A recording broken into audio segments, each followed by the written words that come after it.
الحمد لله وكفى وسلام على عباده الذين اصطفى أما بعد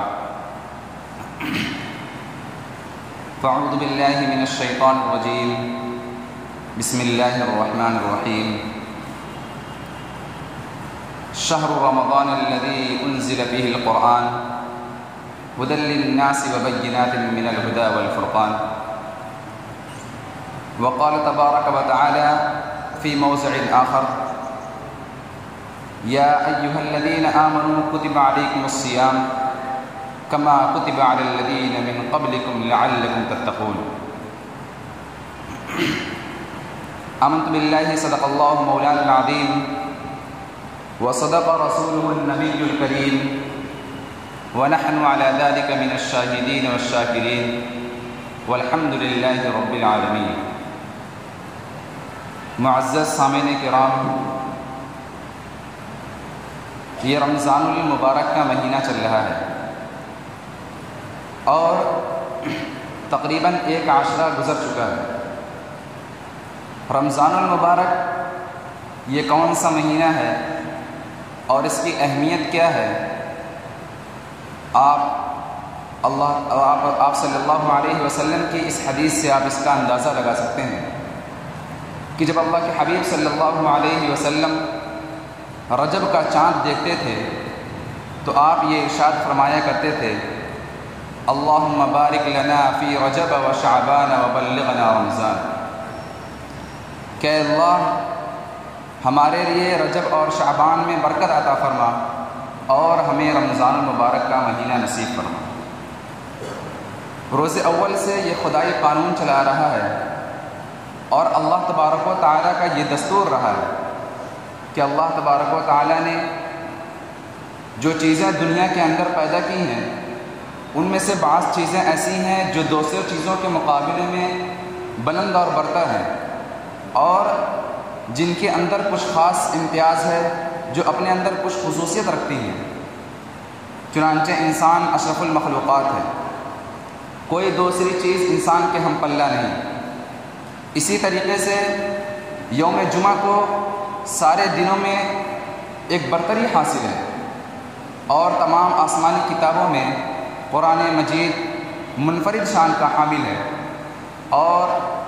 پورے سال کے مہینوں میں یعنی پورے سال کی راتوں میں شب قدر کی یہ خصوصیت ہے کہ وہ اپنے اندر بخشش اور مغفرت کا دریا سمیٹے ہوئے آتی ہے. اور انبیاء علیہ السلام کی فہرست میں جناب محمد رسول اللہ صلی اللہ علیہ وسلم سب سے اعلیٰ اور نمایاں ہے. ٹھیک اسی طرح رمضان المبارک کی بھی اپنی ایک حیثیت ہے. پورے سال کے مہینے میں رمضان المبارک رحمت اور برکت کے اعتبار سے اس کے اندر ایک الگ خصوصیت ہے، اس کی ایک الگ شان ہے. چنانچہ اس کی اہمیت کا اندازہ لگانے کے لیے اللہ کے حبیب صلی اللہ علیہ وسلم کی یہ حدیث کافی ہے کہ آپ صلی اللہ علیہ وسلم نے فرمایا کہ رمضان المبارک کا مہینہ جب آتا ہے تو اللہ تبارک و تعالیٰ تمام شیطانوں کو اور شرکس جناتوں کو بیڑیوں میں جکڑ دیتے ہیں. وغلقت ابواب النار فلم یفتح منها باب، اور جہنم کے سارے دروازے کو بند کر دیا جاتا ہے اور پورے رمضان المبارک کا مہینہ جب تک رہتا ہے جہنم کا کوئی دروازہ نہیں کھلتا. اور دوسری طرف وفتحت ابواب الجنہ فلم یغلق منها باب، اور جنت کے سارے دروازے کو کھول دیا جاتا ہے اور پورے مہینے جنت کا کوئی دروازہ بند نہیں ہوتا. اور صرف یہی نہیں، وَيُنَادِي مُنَادٍ يَا بَاغِيَ الْخَيْرِ أَقْبِلْ وَيَا بَاغِيَ الشَّرِّ أَقْصِرْ، کہ ایک ندا دینے والا، ایک آواز دینے والا، ایک پکارنے والا یہ پکارتا ہے اور یہ کہتا ہے کہ اے خیر و برکت کے طلبگار، اے بھلائی کو چاہنے والو آگے بڑھو، اور اے شرور و معصیت کے لٹیرو دور بھاگو. وَلِلَّهِ عُتَقَاءُ مِنَ النَّارِ وَذَلِكَ كُلَّ لَيْلَةٍ. اور اللہ تبارک و تعالیٰ اپنی رحمت سے رمضان المبارک کے ہر رات جہنمیوں کو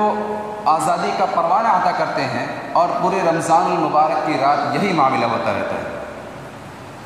میرے عزیز دوستوں، غور کیجیے اللہ تبارک و تعالیٰ کی رحمت کی کشادگی کا،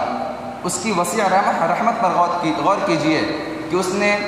مسلمانوں کی حفاظت کے لیے، اہل اسلام کو نیک اور صالح بنانے کے لیے، مومن کو منکرات اور وساوس سے بچانے کے لیے اللہ تبارک و تعالیٰ نے تمام شیطانوں کو قید کر دیا اور سرکش جناتوں کو قید کر دیا، تاکہ مسلمان پوری یکسوئی کے ساتھ اللہ تبارک و تعالیٰ کی عبادت کی طرف متوجہ ہو جائیں۔ اس مہینے کی برکت سے اپنے مالک کو راضی کر لیں، اللہ سے اپنا رشتہ مضبوط کر لیں، تہجد گزار بن جائیں اور راتوں میں جاگ کر اپنے نامہ اعمال میں نیکی اور خیرات کا ذخیرہ جمع کر لیں۔ کیوں؟ اس لیے کہ اس مہینے میں ایک نفل پڑھنے کا ثواب فرض کے برابر ہو جاتا ہے اور ایک فرض ادا کرنے پر 70 فرضوں کا ثواب ملتا ہے۔ ہم تو مائل بکرم ہیں، کوئی سائل ہی نہیں، راہ دکھلائیں کسے، رہ روے منزل ہی نہیں۔ اللہ تبارک و تعالیٰ کہتے ہیں ہم تو عطا کرنے کے لیے تیار ہیں، کوئی مانگے تو صحیح، مانگنے والا ہے کوئی نہیں، تو ہم کسے عطا کریں، راہ دکھلائیں کسے، رہ روے منزل ہی نہیں۔ قرآن مجید رمضان المبارک کی اہمیت کو بیان کرتے ہوئے یہ اعلان کرتا ہے، یا ایھا الذین آمنوا کتب علیکم الصیام کما کتب علی الذین من قبلکم لعلکم تتقون۔ کیا ایمان والوں، اے مسلمانوں، اے مومنوں، تم پر رمضان المبارک کے روزے فرض کیے گئے ہیں جس طرح تم سے پہلے لوگوں پر فرض کیے گئے تھے، اور یہ جانتے ہو کہ روزہ فرض کرنے کا مقصد کیا ہے، کیوں روزہ فرض کیا گیا ہے، اس کی حقیقت کیا ہے، مقصد کیا ہے۔ مقصد یہ ہے لعلکم تتقون، مقصد یہ ہے کہ تم متقی بن جاؤ، تم پرہیزگار بن جاؤ، طہارت کے خوگر اور تقوی شعار بن جاؤ، تمہارے دلوں میں اللہ کا خوف اور اس کی خشیت پیدا ہو جائے۔ اس لیے رمضان المبارک کے مہینے میں روزے کو فرض کیا گیا ہے۔ اس کا اصلی مقصد یہ ہے کہ ہم متقی بن جائیں، پرہیزگار بن جائیں۔ یہ آیت کریمہ جہاں ایک طرف روزے کے مقصد کو بیان کر رہی ہے، وہیں دوسری طرف اس سے یہ بھی اشارہ مل رہا ہے کہ انسان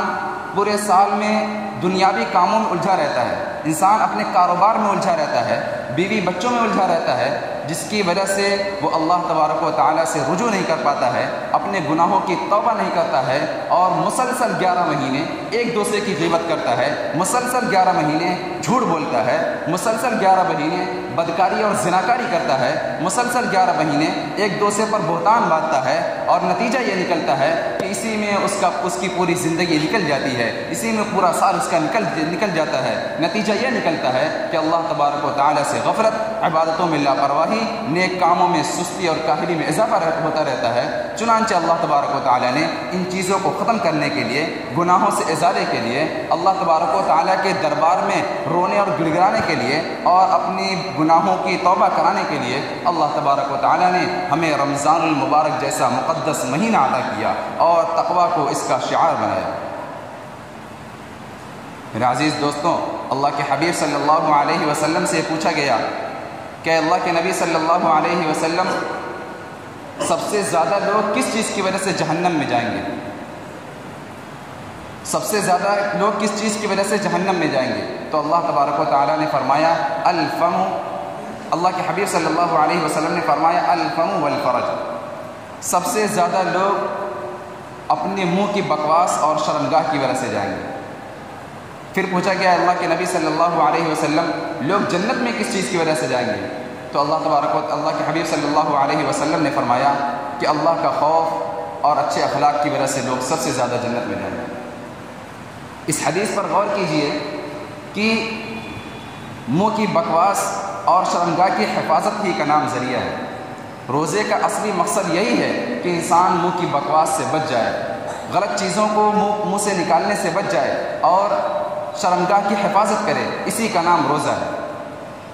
اللہ کے حبیب صلی اللہ علیہ وسلم نے فرمایا جو شخص روزہ رکھ کر بھی جھوٹ بولنا نہ چھوڑے، جو شخص روزہ رکھ کر بھی بدکاری نہ چھوڑے، جو شخص روزہ رکھ کر بھی ایک دوسرے کی غیبت کرے، جو شخص روزہ رکھ کر بھی جھوٹ بول لے، تو اللہ تبارک و تعالیٰ کو اس کے روزہ رکھنے کی کوئی ضرورت نہیں، کوئی حاجت نہیں، وہ روزہ رکھے یا نہ رکھے، اللہ تبارک و تعالیٰ کی نگاہ میں وہ برابر ہے۔ جب ہم روزہ رکھ کر بھی جھوٹ بولنا نہ چھوڑیں، روزہ رکھ کر بھی بدکاری کریں، روزہ رکھ کر بھی زناکاری کریں، روزہ رکھ کر بھی ایک دوسرے سے جھوٹ بولیں، تو پھر ہمارے روزہ رکھنے کا کیا فائدہ؟ ایسے روزہ رکھنے سے ہمیں کیا حاصل ہوگا جس کا کوئی ثواب ہی نہ ہو، اللہ تبارک و تعالیٰ کی نگاہ میں اس کا کوئی ثواب نہیں۔ اللہ کے حبیب صلی اللہ علیہ وسلم نے فرمایا کہ روزے دار کی منہ اللہ کے نزدیک مشک سے زیادہ پسندیدہ ہے۔ اللہ تبارک و تعالیٰ کے نزدیک روزے دار کی منہ کی بو مشک سے زیادہ پسندیدہ ہے۔ حدیث قدسی ہے، اللہ تبارک و تعالیٰ ارشاد فرماتے ہیں الصوم لی وانا اجزی بہ، کہ روزہ میرے لیے ہے اور اس کا بدلہ میں خود عطا کروں۔ یہاں پر ایک سوال یہ پیدا ہوتا ہے کہ دنیا کے اندر جتنے بھی ہم نیک کام کرتے ہیں، جتنی اچھائیاں کرتے ہیں، جتنے صدقات کرتے ہیں، جتنے نوافل پڑھتے ہیں اور جتنے حج اور عمرے کرتے ہیں اور جتنے خیرات کرتے ہیں، سب کے سب تو اللہ کے لیے ہوتے ہیں، لیکن روزہ میں ایسی کون سی خصوصیت ہے جس کے بارے میں اللہ تبارک و تعالیٰ یہ ارشاد فرماتے ہیں الصوم لی، روزہ میرے لیے؟ تو علماء کرام نے اس کی بہت سی توجیہ بیان کی ہے۔ ایک توجیہ یہ ہے کہ روزہ ایک ایسی عبادت ہے جس کے اندر ریاکاری نہیں ہے۔ بعض مرتبہ انسان نماز اس لیے پڑھتا ہے کہ لوگ مجھے دیکھ کر یہ سمجھیں کہ بہت صوفی ٹائپ کا انسان ہے، بہت نمازی ہے، دکھاوے کے لیے کچھ لوگ نماز پڑھتے ہیں۔ اور بہت مرتبہ ایسا ہوتا ہے کہ انسان زکوٰۃ دیتا ہے یا صدقہ کرتا ہے لوگوں کے دکھانے کے لیے کرتا ہے، کہ اس میں ریاکاری کا شائبہ موجود ہوتا ہے، کہ ہو سکتا ہے وہ اس لیے کر رہا ہو کہ لوگ مجھے سخی سمجھیں۔ لیکن روزہ ایک ایسی عبادت ہے جس کے اندر ریاکاری نہیں ہے۔ انسان روزہ رکھ کر تنہا بھی رہتا ہے لیکن پانی نہیں پیتا ہے، اس کے پاس ٹھنڈا پانی موجود ہوتا ہے لیکن نہیں پیتا ہے۔ روزہ ایک ایسی عبادت ہے جس کے اندر ریاکاری کا شائبہ نہیں ہے۔ اور دوسری توجیہ یہ کی ہے کہ کھانے پینے اور دوسری انسانی لوازمات سے رک جانا یہ اللہ تبارک و تعالیٰ کی خصوصیت ہے، اور جب اللہ تبارک و تعالیٰ کی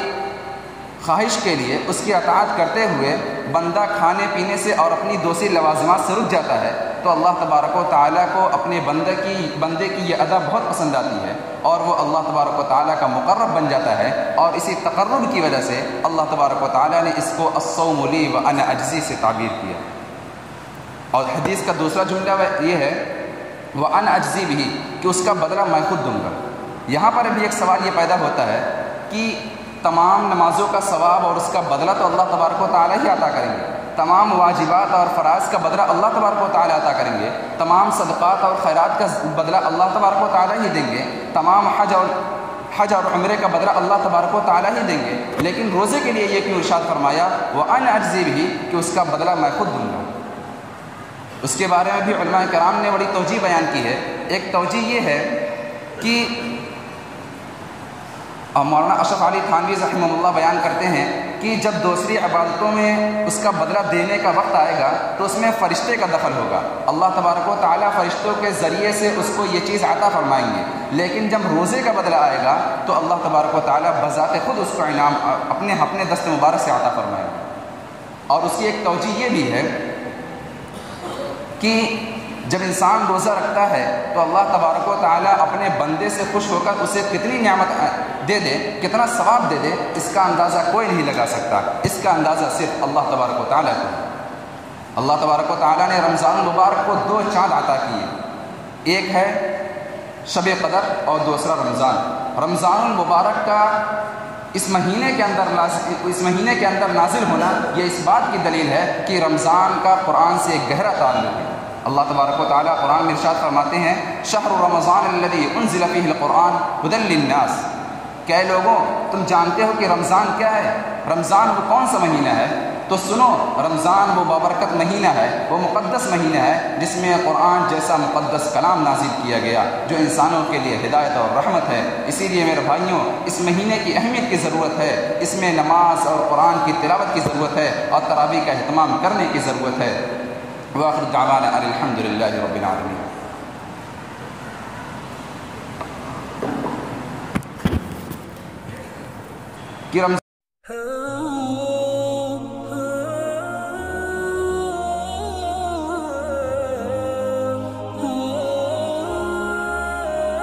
Subscribe our YouTube channel and watch our videos.